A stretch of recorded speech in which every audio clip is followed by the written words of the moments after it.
জন্ম দিয়েছে, এই দেশে বাকশাল জন্ম দিয়েছে।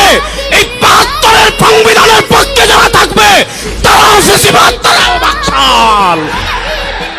আমরা স্পষ্ট ভাষায় বলি, বিএনপি কেন ৭২-এর সংবিধান রক্ষা করতে চায়? কারণ বিএনপি আবার নতুন করে ফ্যাসিবাদ হতে চায়। আমরা ৮ দল বাংলাদেশে থাকতে বিএনপিকে আবার ফ্যাসিবাদ হতে দেব না।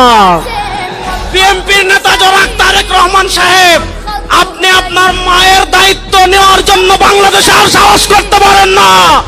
আপনি ১৫ কোটি মানুষেরও নেতৃত্ব দেওয়ার সাহস আপনার নয়।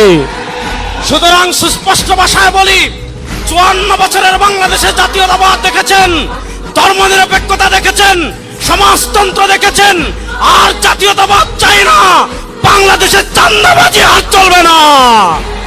ইনশাআল্লাহ এই শাহজালালের পুণ্যভূমি ৪ জেলার ১৯টা আসন আছে। এই ১৯টা আসনের যে আসনে যাকে সমমনা ৮ দলের পক্ষ থেকে পেশ করা হবে, চাঁদাবাজদের সুরমা নদীতে ভাসিয়ে দিয়ে তাদেরকে বিজয় করার জন্য প্রস্তুত আছেন না নয়? নারায়ে তাকবীর। শুনেন, শেষ কথা বলে আমি আমার বক্তৃতা শেষ করছি।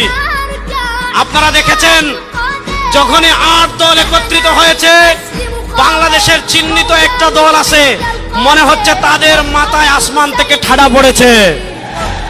শুনেন, আপনারা নতুন করে ক্ষমতায় এসে আমাদেরকে কি দিবেন, গত ১৫ মাসে বাংলাদেশের জনগণ সেটা বুঝে ফেলেছে।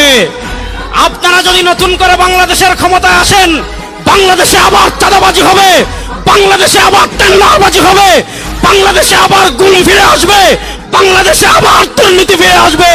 ওই চাঁদাবাজদের লাল কার্ড দেখানোর জন্য সিলেটবাসী প্রস্তুত আছেন না নাই? ইনশাআল্লাহ দেখা হবে বিজয়ে, কথা হবে মিছিলে। ইনকিলাব জিন্দাবাদ। আসসালামু আলাইকুম ওয়া রাহমাতুল্লাহ।